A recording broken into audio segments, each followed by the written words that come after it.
Hello everyone, welcome back to the channel. This is Shockwave and this is the DCS Hornet Academy series, and we're going to go over lesson number 10 today, which will cover airfields and go-arounds. So last lesson we covered slow flight, including stalls and on-speed flight. Um, and as I mentioned in that lesson, I encourage you to really and understand that concept and practice it a lot until you're very comfortable, because you should really not going past that lesson until you've mastered that. You could potentially use this lesson as a practice for that, but essentially it gets a bit tougher because in that previous lesson you could practice at 15,000 feet, you had nothing to worry about. Here we're going to actually try to follow standard airport air traffic patterns and procedures, so it's going to get a bit tougher. But hopefully you've practiced and you're a master of AOA and on-speed flying and you can avoid stalls, and we can move on to this lesson. So as per lesson 4, I have taught you guys how to set up this mission in the mission editor and to click the green button to practice for yourselves. So this is Kobuletti, and what I've done is I've placed my aircraft at oh, I thought it was I placed it at 1,000 feet, 250 knots. Um, Actually, let's make it 300. Let's make it 300 knots. So 300 knots, 1,000 feet. Make sure you go to the next waypoint as well. Don't forget all the waypoints have to have 1,000 feet, 300 knots, or the aircraft. Yeah, it's just a good practice for that. So it's going to start us here. As I had shown you guys, if you click the rule thing and you go from Kobuletti, we are about 7 miles away. So that's a great thing about the tool. The other thing before we get going is we're going to be using a runway 25, and as we had talked about, and actually I did make a mistake in when I talked about that. The runways are in magnetic, and they're to the closest 10 degrees, right? So I did intend to make an addendum to that video, but essentially I'm correcting it right now. So um, you can see that it's actually not showing it here. We will look at it on F10 map, but the important thing is you want to know what is the magnetic heading of the runway 25 and the reciprocal, which is a 063, I'm pretty sure. That's going to be very useful because when we do the turn, we want to go in the reciprocal of the runway, and we need to know that. So that's something to note. Alrighty, so you've set up your aircraft at 1,000 feet, 7 miles, and so let's quickly go over, what an airfield pattern looks like. So let's see if I can find it. There you go. So, so here's our runway. So we're gonna pretend that this is runway 25, and this is runway 7 on this direction. So this is a standard, internationally recognized, standard air traffic patterns, especially by the FAA and the CAA. These are civilian, right? But the military ones do change a little bit, but just to get us on the same terminology. So this is the runway. This is the runway heading.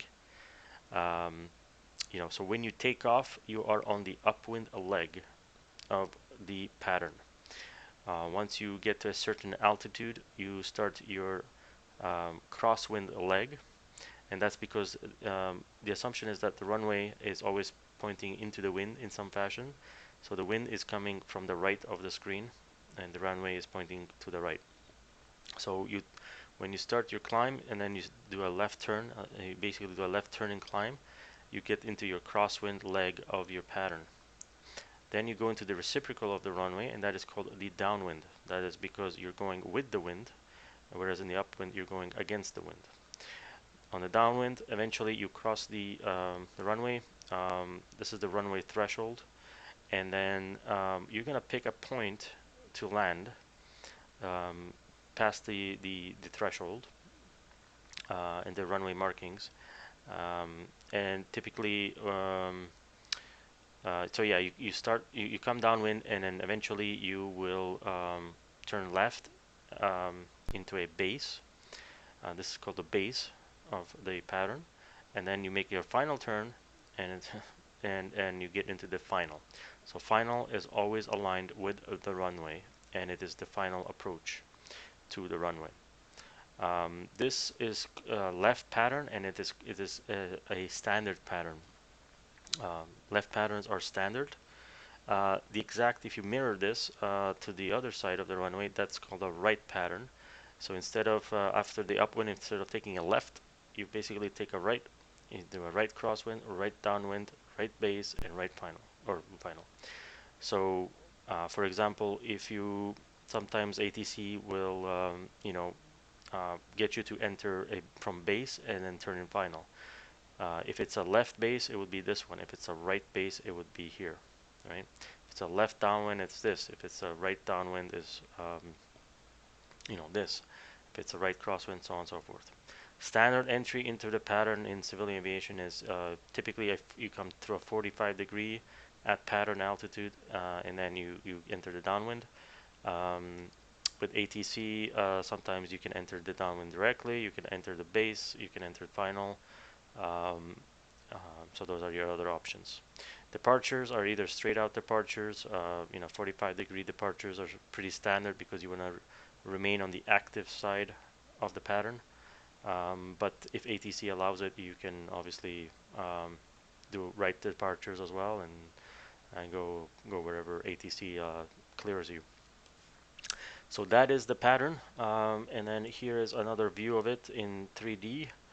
So here's the runway. So you take off on the runway, you climb to a certain altitude.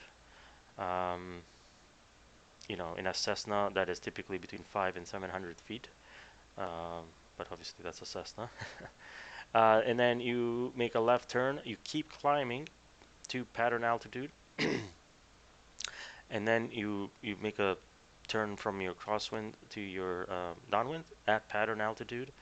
And then you basically, base says at a 45-degree angle from the end of the runway, make a turn so that you're now perpendicular to the runway.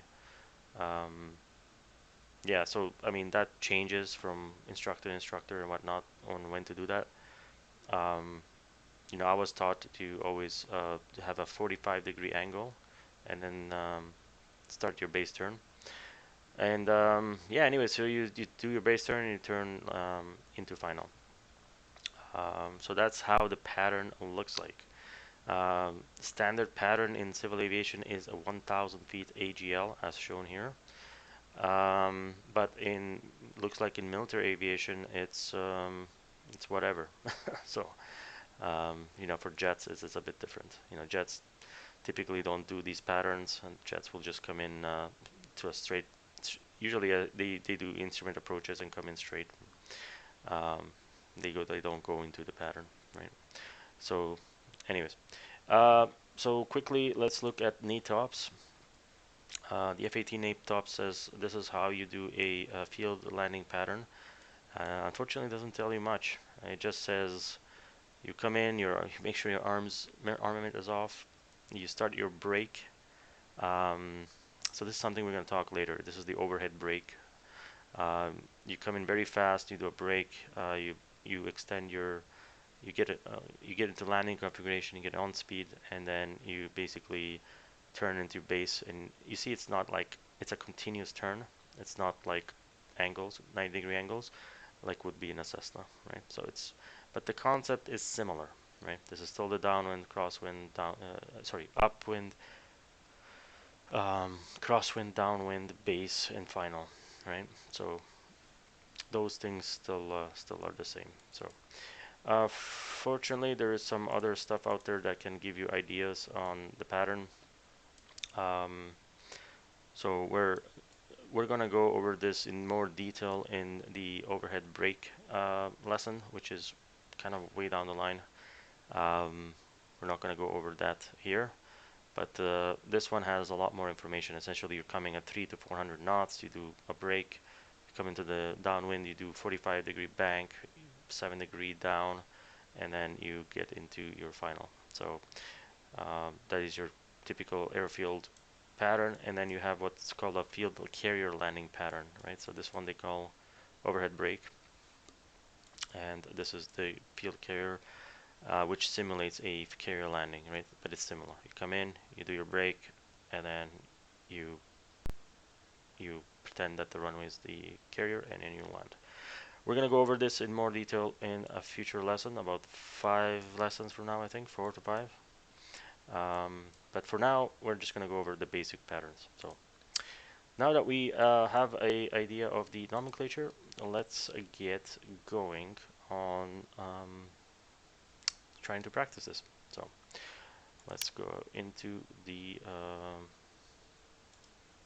simulator.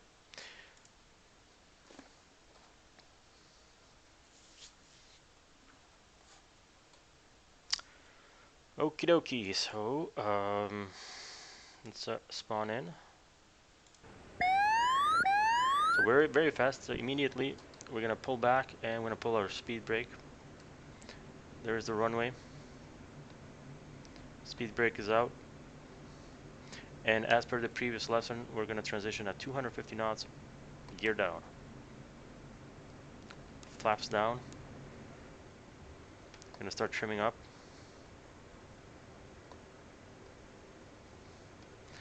And the idea is that you're giving yourself 7 miles.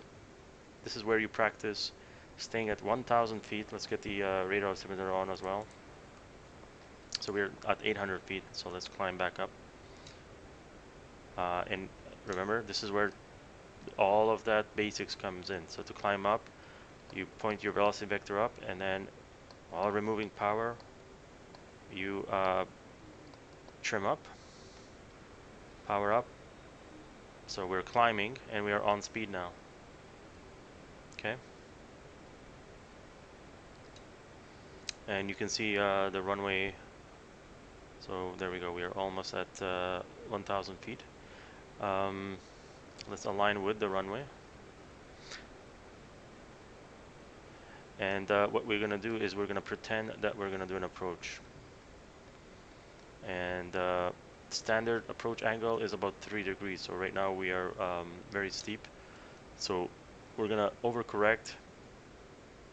Right, we're going to overcorrect the altitude. And then basically the velocity vector is essentially where you're going to be pointing to.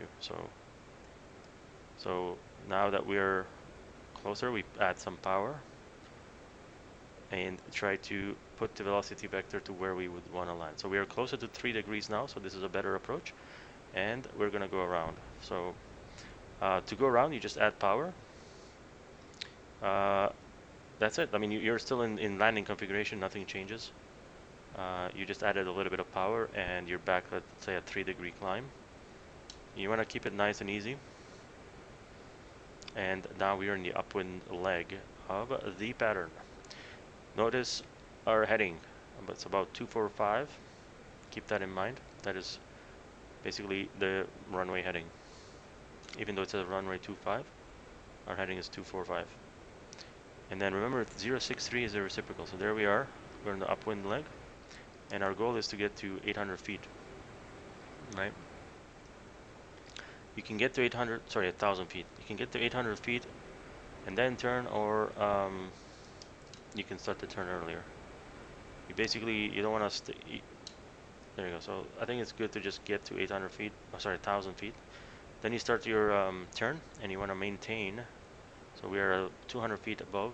So you want to maintain 1,000 feet, and on speed, of course. And then we're doing a 27-degree bank. So remember, we said that this right here was 30 degrees, so roughly 30 degrees.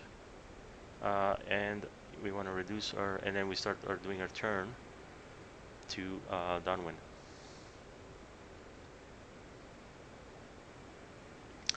So there's the runway. So we keep.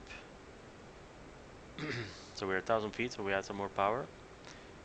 Just get a sense of where the runway is, and we want to roll out at 063, which is right about there. So we're 1,000 feet and 063-ish. So we know that that's the reciprocal. Why do we know that? Because if we go to the F10 map, and hopefully I won't crash here while I'm doing this quickly, right here, 064 magnetic, right?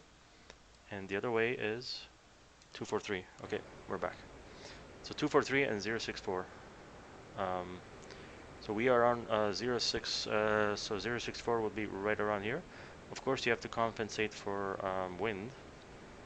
So you you might have to crab a lot, and it doesn't necessarily mean that you're going parallel to the runway. So anyways, as you're getting close to the threshold, which is right there, there's different procedures on when you start your turn. So typically, for example, for carry ops, they say 10 to 15 seconds. For if you're higher up, you can actually start your turn. But we're gonna start it right here. I like to start, close to the 45, and let's not lose altitude. So here now you want to basically do a slight gentle turn. About, and you want to try to judge. I mean, we could do it like a standard thing. Like you want to judge basically your base and your angle, so that you are coming up here and you're gonna be. So I think I'm gonna overshoot here, for example. I'm definitely gonna overshoot. So not a perfect example here. So let's align back up, pull back on the power, and let's try this again. But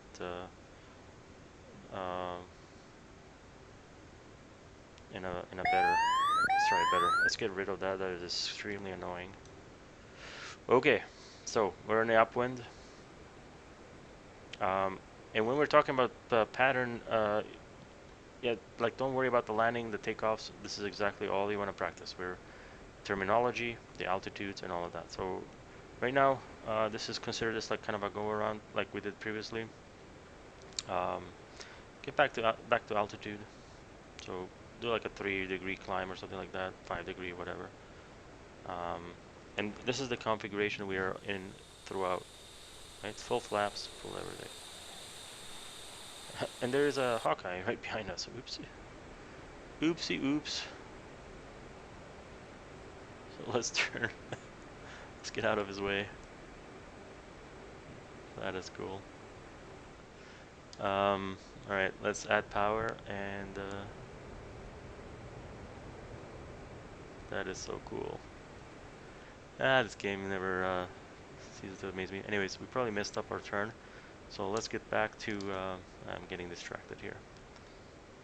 Let's get back to, roughly 1,000 feet. Which is kind of low. I mean, I feel like it's a little low. So, but you can adjust it. You can go up to 1,500 feet as well. It does change for military. So anyways, when you want to be a beam,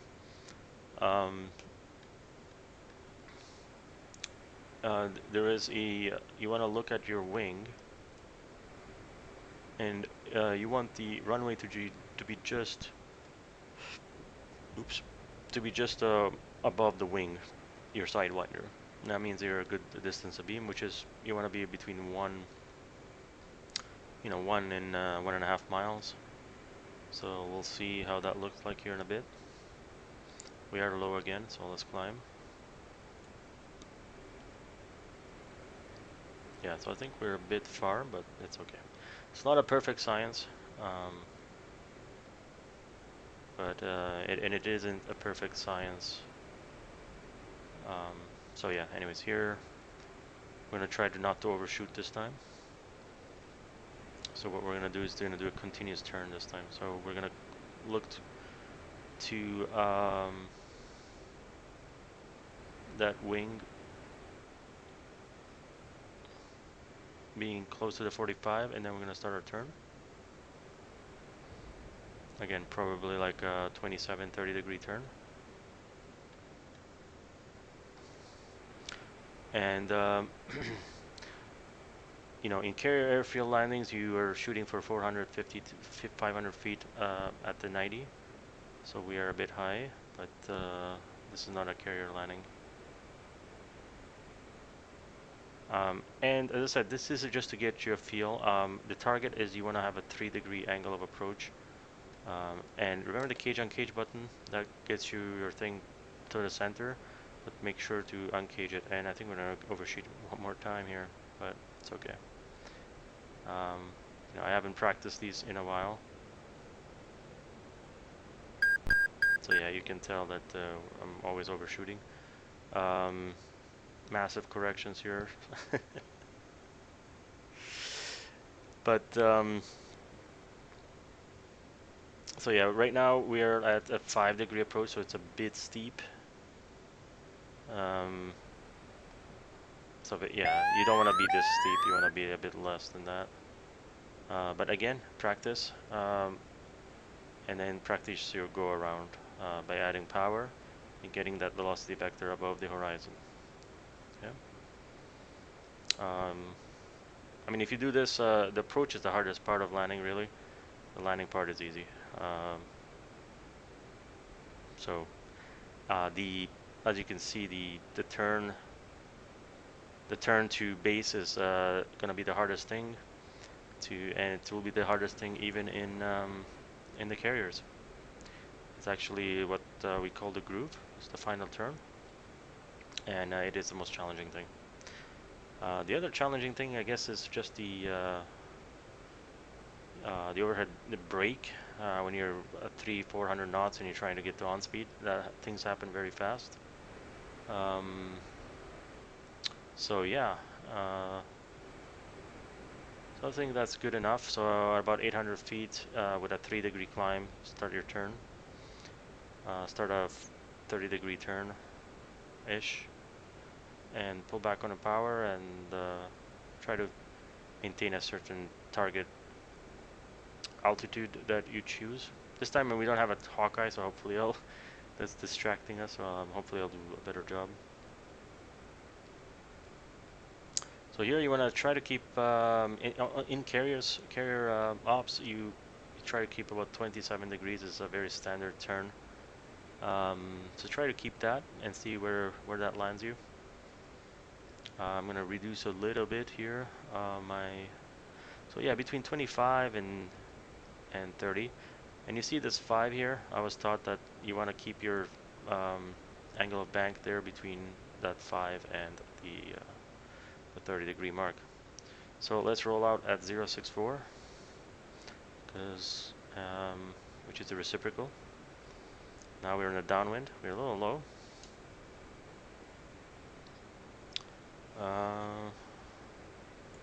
Let's get rid of these so we don't get distracted. All right. So we're in a downwind. It's going to be a tight turn, and the objective here is just to get a sense of how far you are from the runway, and how much angle of bank you need, when do you start your base turn, and all of that stuff. And it will come with time, right? As you can see, I overshot all of my finals. Not doing a great job right now. But you know, this helps you practice your on speed, right? So this is on speed flying around the pattern. So here we are at our threshold.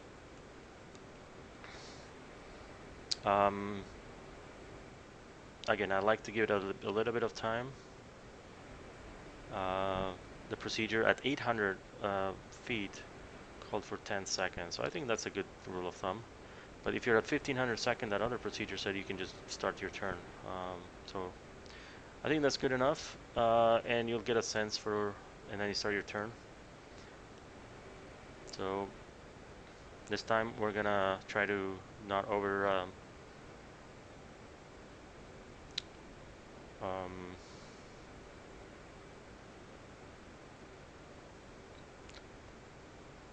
overshoot.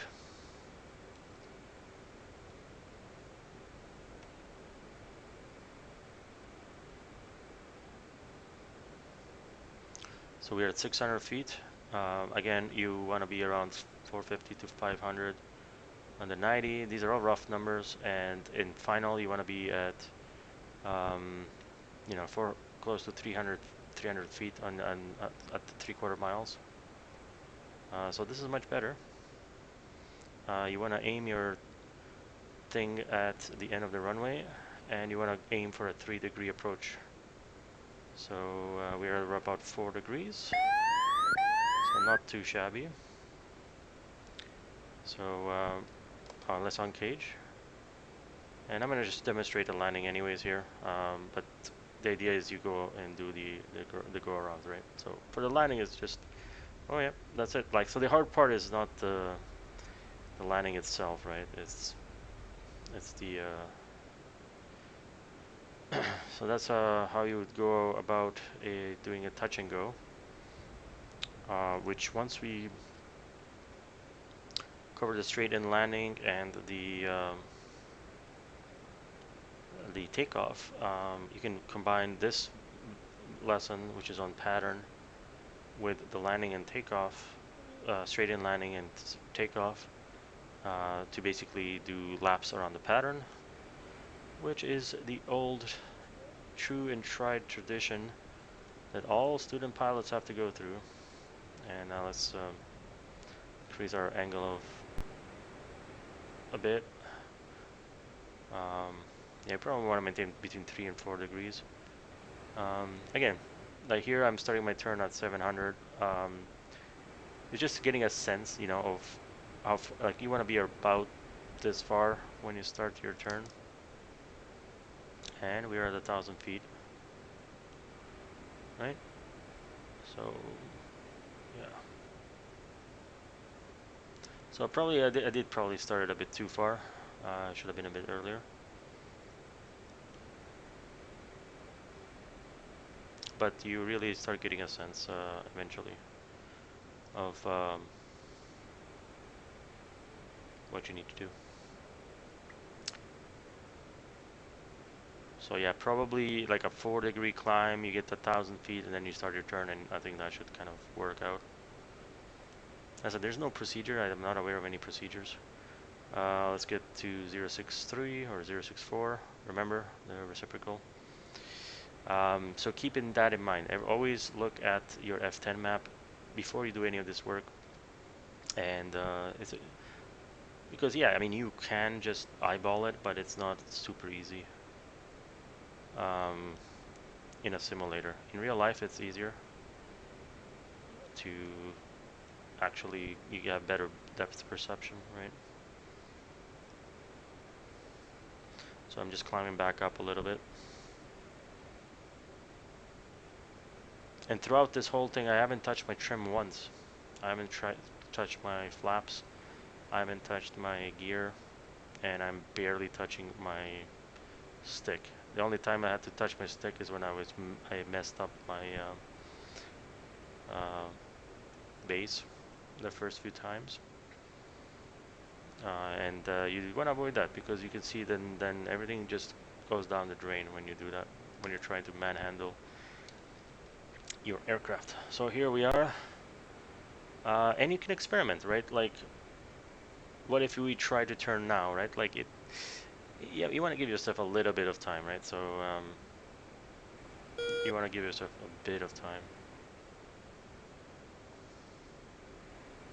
And again, here, for example, we're about 100 feet below, but you can always adjust, right? So here's roughly the 45, so, and here's our 27-degree angle of bank. Let's get down on the altitude.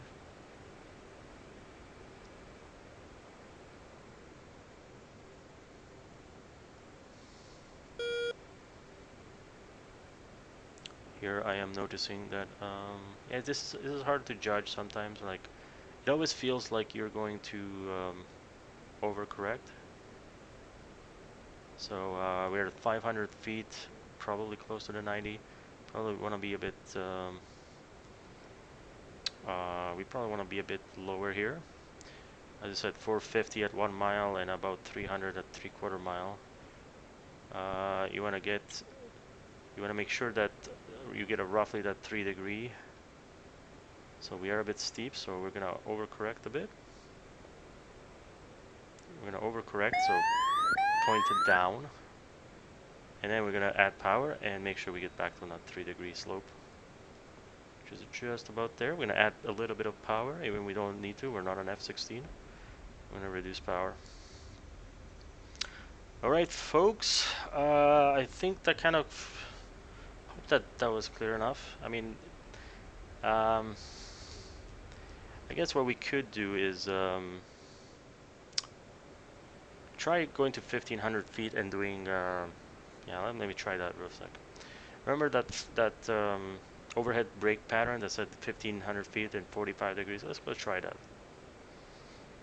Let's go try that. And here I'm gonna go with a 7 degree. You see, I'm going actually much faster up to 1000 because I want to get to 1500 feet.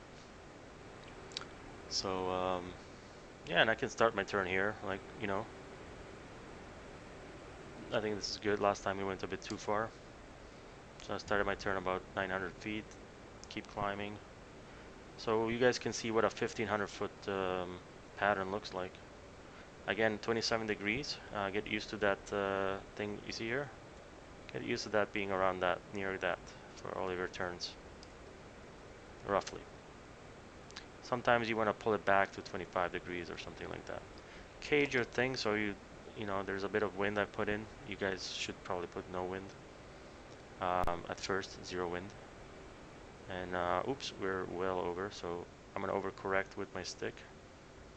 And then I'm gonna overcorrect. Back to 1500. Keep my turn going. Yeah, see, this is what happens when you're trying to use your stick as well. So you want to avoid that. But to help out your corrections, um, you can use your stick sometimes. I mean, just to help yourself out. So this is what 1500 feet looks like. I mean, it's much higher. So that means you have to go through that 45 degrees, 7 degree descent, right? You know, uh, I don't know about that. I don't think I've ever tried this, so we'll try it. But the picture of the Sidewinder being closer to your field, that matches with that PDF that I showed you guys. Looks like I'm a little bit far. So that guy says to start right at the numbers. So you see, we just passed the numbers there. So let's. I'm gonna give myself just a little bit. Then it says 45 degree bank and 7 degrees down. So there's 7 degrees. And actually, this looks like it's a lot of bank. I don't know. I feel like we're very close. Yeah, this doesn't look good. This looks like crazy. Okay, so a little more. 7 degrees. And I'm not banking that much because maybe I got it all wrong. Let's get the uncage.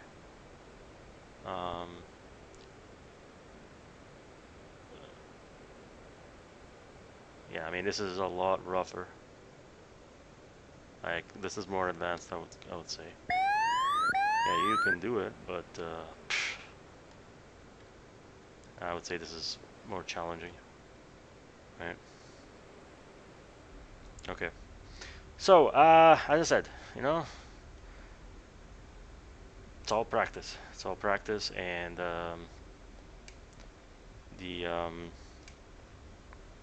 I think the 1,000 foot, giving yourself like the carrier type of approach, 1,000 feet, 10 to 15 seconds. Give yourself a little bit of room, right, to turn. and give yourself a little bit of distance from your, what do you call it? Um, from the runway, so that you don't have to bank at 45 degrees and you can bank at 30. And 30, 27 is a better bank, more comfortable bank. And then the last thing I wanted to mention is, you know, for your beam, if you have a crosswind that is,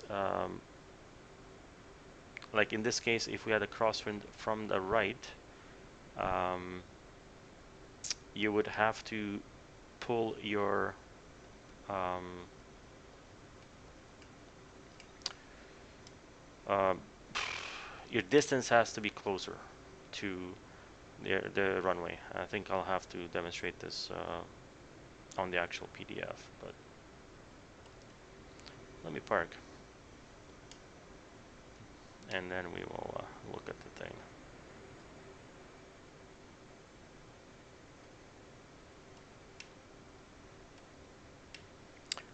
Because I feel like parking.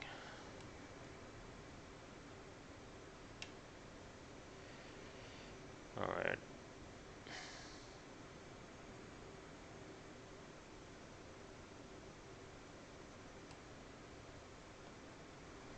There we go. Parking brake on. And alright, let's go to that. Let's go to that PDF. Alright. This is what I wanted to show you guys. Right here. This is an important concept. So it says tighten or loosen the brake turn depending on crosswind direction and strength. Correct the beam distance, not the base turn. Add or subtract, you know, 0.1 nautical miles for every 10 knots. Yada, yada, yada. So, but essentially, if we look here, this is a good image. So this is your standard pattern, right? You come in, upwind, crosswind, downwind, base, final. The wind is coming this way. This is your standard pattern. If you have a left crosswind, what that means is you're gonna be slowed down going left, and you're gonna be you're gonna speed up going this way. So you're gonna have on your crosswind, you're gonna have a headwind, and on your base, you're gonna have a tail. So you're gonna go faster. So basically, you need to extend, have your um, you need to have more beam distance, so that when you're covering, you have a lower ground speed, you can take more time, and when you have a faster ground speed, you know, you can have more distance to make that turn. Opposite is true if you have a right crosswind on a left. These are all left standard patterns, right? If you go up here and you got a wind pushing you from the right, well, you know, you're gonna have your crosswind. You're gonna be faster, and then when you come in on your base, you're gonna be slower, right? So you wanna make, you're gonna be going against the wind, right? Um, on your base. So if you're going against the wind, it means that your ground speed is gonna be slower. It's gonna take you. So if you don't correct this, your timing is gonna be off, and you're gonna take forever, right? And same thing is true for the opposite. So if you have a tailwind, you're gonna get there a lot sooner. So you need to give yourself more room. Think of it that way. Tailwind, you're fast. Give yourself more room to make the turn. Headwind, you're slow. Give yourself less room to make the turn, and that way your angle of bank will remain the same. So, okay, well, with that out of the way, yeah, hope you guys enjoyed, and we'll see you on the next one. I don't know what the hell that was. Okay. We will see you on lesson 11, which is going to be takeoffs and landings. Whoop-de-doo. So, awesome. With that lesson, we will finally you will be capable of doing the full pattern, landings, takeoffs, go-arounds, and you can practice your on speed, and you can practice your stalls, you know, if you um, in the air. And yeah, so that's going to be a big step. You're going to be finally able to go from, you know, do a full complete from cold start to taxi to take off, do laps around the pattern, land and come back and shut down. So that'll be a full complete cycle for the first time, uh, where you will be able to um, say you flew the F-18 and able to take off and land it and do everything around an airfield. After that, we're probably going to go over, I think it was crosswind landings. So just improving on all that, and then probably after that, I guess I can show you the plan here. So we're on lesson 10. So 11 will be the landings, 12 is the crosswinds, 14 is going to be, sorry, 13 is going to be intro to comms. So once you know you, you all of your airfields work is perfected, now you can think about adding comms. So we're going to go into SRS and all that stuff.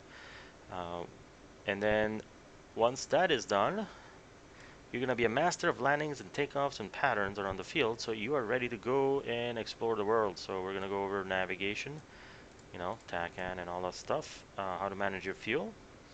And once you know how to go around the world, know where you are, and come back, land, and all that stuff, you will be ready for the final test before your basic flight check ride, which is going to be the overhead brake. This is basically putting all your skills to the test, coming in at 400 knots. You're going to be, you know, going into a crazy brake. Everything is going to happen fast. And yeah, I mean, if you can do this, it's going to show mastery of your aircraft. So then you can do, we'll show you what a basic flight check ride looks like. Put all these things together, and then we can move on to formation flying and AR and the rest of the you know, carry ops and all of that stuff. So thanks for watching, guys. If you have enjoyed, oops, wrong one. If you guys enjoyed, like, subscribe, leave comments, and see you on lesson 11 for your first takeoff and your first landing. Shockwave out.